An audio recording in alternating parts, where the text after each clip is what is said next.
From Interior Alaska's most trusted news source, this is the Fairbanks Evening News. Good evening and thank you for joining us. Our top story this evening, another motor vehicle collision was reported last evening at the same intersection where a North Pole High School teen died the evening before. According to troopers, the accident was reported at 6:15 p.m. at the intersection of Badger and Bradway Road and was a minor damage-only collision. Witnesses say they were at a memorial set up for 18-year-old Elizabeth Shack, leaving flowers for the teen who perished in a T-bone collision with a Ford F-350. Authorities who responded to the fatal accident say that intersection is a busy spot in the North Pole area and urge motorists to use caution when pulling out into traffic. That is a very busy intersection in the North Pole area. You have multiple turn lanes. It's a four-way intersection, so you have a lot of traffic going every which way. We commonly see people not looking or going around traffic, not having a little patience for people turning into turn lanes. Not to say that had anything to do with yesterday's accident, but it is a busy intersection. And also with a fire station right next to that intersection, we urge people to be very cautious of emergency vehicles coming out of that intersection. Alaska State Troopers say a North Pole man was arrested outside the Farmers Loop store. 33-year-old Joshua Ritter was charged with disorderly conduct, misconduct involving a controlled substance, and probation violation after he and two others were reported to authorities as suspicious. Troopers say Ritter resisted arrest and the other two individuals fled the scene during the struggle. Ritter was charged in 2012 with first-degree burglary and 5 counts of second-degree theft after stealing guns from a residence and then selling them. An investigation into the incident is ongoing. A lawsuit has been filed against the Secretary of Interior and other officials by the King Cove Corporation.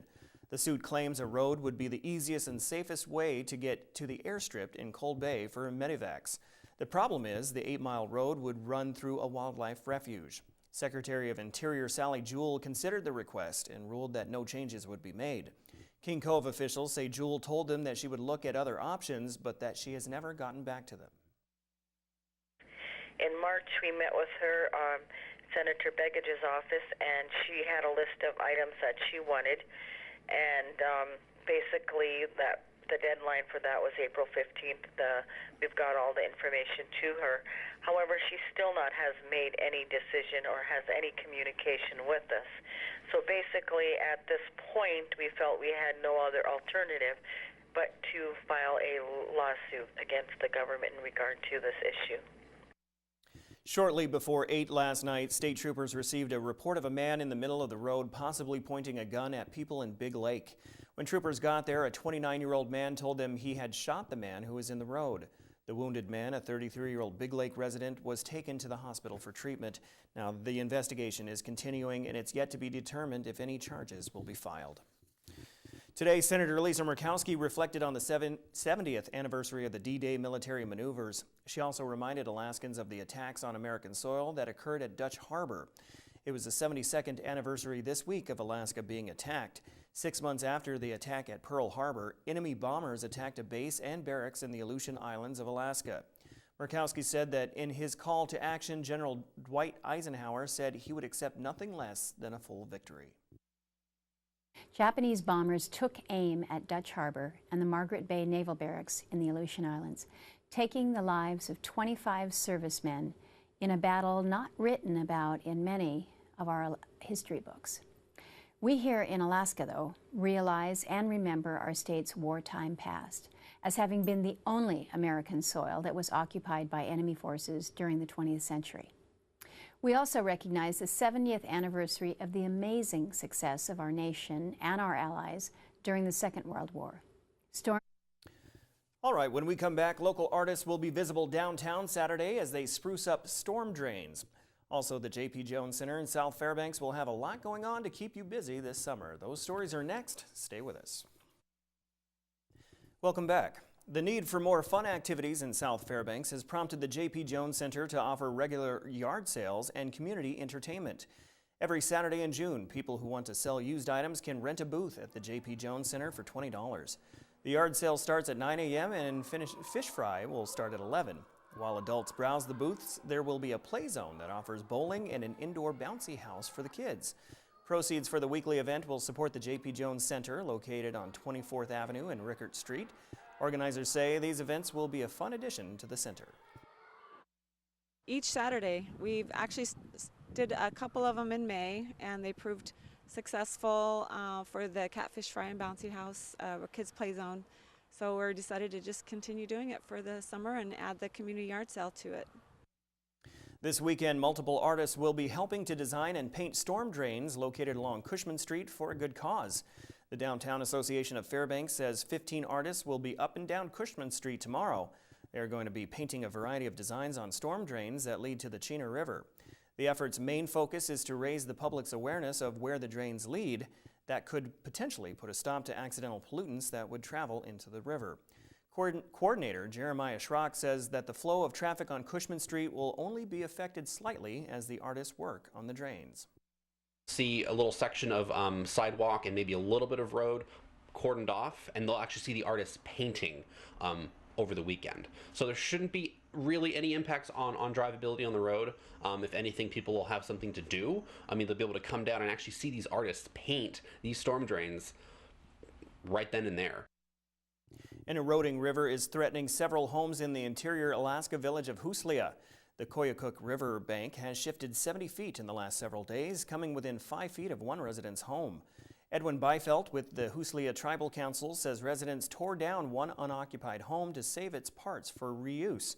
The Athabascan village of 320 is located about 250 miles west of Fairbanks. National Weather Service hydrologist Ed Plum says riverbank erosion is not unusual for Huslia, but the extent of this year's is abnormal. It's time once again for our continuing series, Gardening Tips. Tonight we learn about how to cope with root maggots. Hi everyone, Darcy Echeverry with the Cooperative Extension Service, and we're here at Rosy Creek Farm today bringing you your gardening tips. We're going to talk with you about common pests you could find in your garden and things you can do to control them. We're going to focus on root maggots today, which is a pest you're likely to find if you're growing cole crops such as broccoli and cabbages and things like turnips and radishes. You might see signs of feeding on these crops, which could be entry and exit wounds from the roots or possibly even girdling and death of younger plants. This problem is caused by the larval stage of a fly in the family Anthemiidae. These flies overwinter as pupa in the soil and emerge as adults in the spring as the soil worms. The flies mate and lay their eggs on host plants, and when those eggs hatch, the larvae move into the soil and begin feeding on your plant, and that's when you're going to be seeing the damage in June and parts of July. So to combat this problem, the number one thing that you can do is rotate your crops. Make sure to plant your crops in different places each year so that that host cycle is disrupted. Other things that you can do if you have a root maggot problem are covering your crops with row covers, and that will stop the adult flies from laying their eggs on the crops. If you suspect you have a root maggot problem but you're not sure, you can always bring it into the extension office and we can do an identification for you to get you on the right track for solving your pest problem. Join us next week when we'll be talking about thinning your crops here on Gardening Tips. Gardening Tips, brought to you by Fairbanks Stump Grinders and by Midnight Sun Family Medicine. Alrighty, Joe Cook is next with sports. He has scores, the state baseball and softball tournaments, as well as what's going on for interior sports here locally. Stay tuned. Joe is next.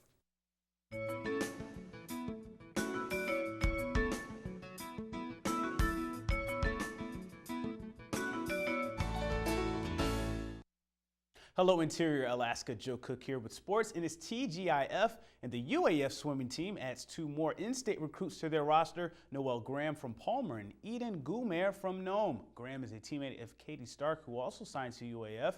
Graham was a part of Palmer's state championship 400-yard freestyle relay team and won a bronze on the 200 free relay team as well. Gumer, she swam for the North Star Swim Club for 5 years before moving to Fairbanks to swim for the Stingray Swim Club. She posted top times at this year's Alaska Short Course Junior Olympics in Anchorage. Gumer and Graham joined North Pole's Martha Hood and Stark in the 2014-2015 recruiting class for UAF. It's day one of the ASAA First National Bank Alaska State Softball Tournament at the Cartier Fields in Anchorage. Rough first games for Hutchinson and North Pole in the small school state tournament. The Hawks lost to Homer 17-1, and North Pole, they were just shellacked by Ketchikan 27-0. But it's a double elimination tournament, so they both have another chance. Hutch will play either Ketchikan or Kodiak, and North Pole will face Homer or Juneau. We'll have the latest on Lathrop's game against West on tomorrow's Sportscast. At the state tournament, baseball tournament action, Lathrop and West Valley had consolation semifinal games today. Lathrop came back down 0-2 to win 5-2 over Juneau Douglas, getting 3 runs in the last 2 innings to break a 2-2 tie. The West Valley Wolfpack played Eagle River today and never trailed in their 7-4 win over the Wolves. The Wolfpack got 5 runs in the bottom of the second inning. Now the Wolfpack and Malamutes will meet for the 3rd time this season. Lathrop beat West Valley twice in the regular season, and they will play for 4th place Saturday morning at 10 a.m. in Sitka. The first stage of the Tour of Fairbanks happened yesterday on the Parks Highway. The Parks Highway Prologue Time Trial. Cyclists went out in 1-minute intervals on the uphill 6-mile course. Defending Tour of Fairbanks champion Tyson Flaherty of Gulfstream Sports had the top overall time despite leaving last. Flaherty finished in 19 minutes, 7.8 seconds. UAF skier Logan Hahnemann was second in 21 minutes, 4.2 seconds for Raven Racing. Eric Ostberg of Team Trek Alaska placed 3rd in 21 minutes and 24 seconds. And Julie Schwab was the top women's cyclist with her time of 27 minutes, 14.4 seconds. The second stage continues tonight at the North Pole Speedway for the Speedway Criterium. And about 20 runners made it out to West Valley for the first all-comers track meet of the year. The event at West Valley is in its 38th year, and the dedicated runners were out in the rain for the 1, 2, 4, and 800-meter races, the mile, 3,000, and 5,000-meter races. Cedar Grace, seen there, won the men's 100 meters in 12.6 seconds. Runner-up David Brandon finished in 13.2, and he also won the 400 in 1 minute and 5 seconds. Roger Sayer won the 800 in 2 minutes and 29 seconds. Ted Alder, he won the mile and the 5,000-meter races, while Rob Baker won the 3,000 meters. The kids' race might have been the highlight, as Brad Baker and Robin Baker both clocked 18.9 seconds in their 100-meter races. Brad also went on to win the kids' 200-meter race in 40.5 seconds. The all-comers track meet continues next week. And a note on local Eclipse soccer program. 12 Eclipse soccer teams are in Anchorage this weekend for the Alaska Airlines Cup. The tournament starts today and ends on Sunday. Over 170 interior soccer players will be playing for the Cup in various age groups. The Eclipse 99 girls team and the Phoenix 99 boys teams will travel to Morgan, California after the Alaska Airlines Cup to play in the Region 4 President's Cup, and that starts on June 9th. Now a rundown of what's going on this weekend for interior sports. More Tour of Fairbanks stages. Saturday at 10 a.m. is the Steese Time Trial. That's a 30K race. Then at 2 p.m. is the Steese Road Race, a 65-mile ride for experts and 44 miles for all other classes. Both of those races will start at the U.S. Creek Road turnout at 57.5 miles Steese Highway. Also on Saturday morning, the Alyeska Track and Field Games for kids born from 2000 to 2008. That's at Lathrop High School, and that's at 10 a.m. On Sunday morning, the last stage for the Tour of Fairbanks, the Wilkerson Dome Road Race, a 67-mile race for experts and 52 miles for other classes. That starts at the Silver Gulch Brewery at 9:30 a.m. There will also be a fun sportif, a 52-mile ride for all bike riders, and it's just $25 at the Silver Gulch, and that's at 10:30 a.m. on Sunday. For the runners, the 7th Run Lulu Run 5 and 10K race, that starts at 10 a.m. at Lulu's Bread and Bagels on 398 Old Chena Pump Road. Registration is at 9 and proceeds go to the Leukemia and Lymphoma Society team in training.